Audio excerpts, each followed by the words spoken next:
حمد و ثنا رب العالمین کے لیے درود السلام محمد وآل محمد پر۔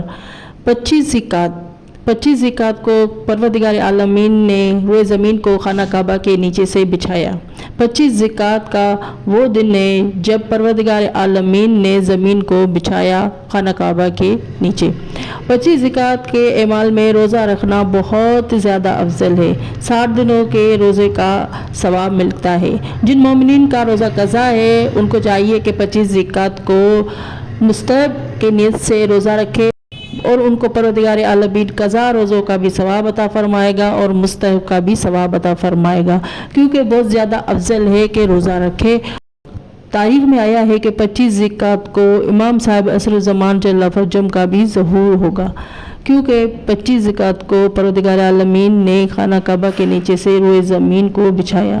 25 زکوٰۃ کے ضمن میں آتا ہے کہ امام علی رضا علیہ السلام کی زیارت پڑھنا مستحب ہے، روزوں سے بھی زیادہ افضل ہے۔ ماہ زکوٰۃ میں روزوں سے بھی زیادہ افضل عمل جو ہے وہ زیارت امام علی رضا علیہ السلام ہے۔ امام علی رضا علیہ السلام کی زیارت پڑھنا مستحب موقع ہے۔ جو لوگ امام علی رضا علیہ السلام سے دلی تعاون رکھتے ہیں ان کے لیے بہت آسان ہے۔ امام علی رضا علیہ السلام کی زیارت دو العرض کے دن 25 زکوٰۃ کو ضرور پڑھنا چاہیے۔ امام علی رضا علیہ السلام سے توسل کرنا چاہیے۔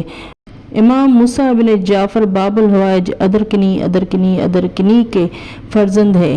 وہ نقی بھی ہے، وہ تقی بھی ہے، کیونکہ کل کے کل محمد ہے۔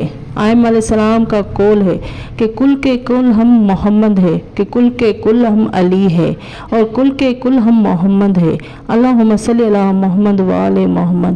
ماہ زکوٰۃ کا یہ وہ مہینہ ہے جس میں 25، 26، 27، 28 جو بھی دن ہوگا بہت اہم دن ہے، اور ان دنوں میں ماہ زکوٰۃ کے اعمال ہے وہ کرنا مستحب ہے۔ خصوصاً امام علی رضا علیہ السلام کی زیارت سنت موقدہ ہے۔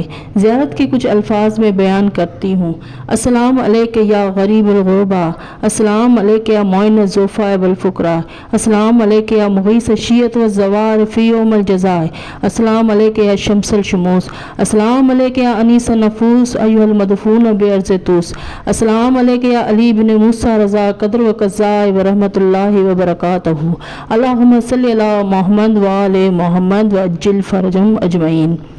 مومنین کرام، بتاتی چلوں کہ ماہ زکوٰۃ میں امام علی رضا علیہ السلام کے لیے 2 رکعت نماز نفل ہدیہ مولا کو ہدیہ کریں اور اس کے توسل سے اپنی حاجات طلب کریں، ناممکن حاجات بھی پوری ہوں گی۔ 2 رکعت نماز نفل حاجات اور زیارت کے ساتھ امام کو ہدیہ کریں۔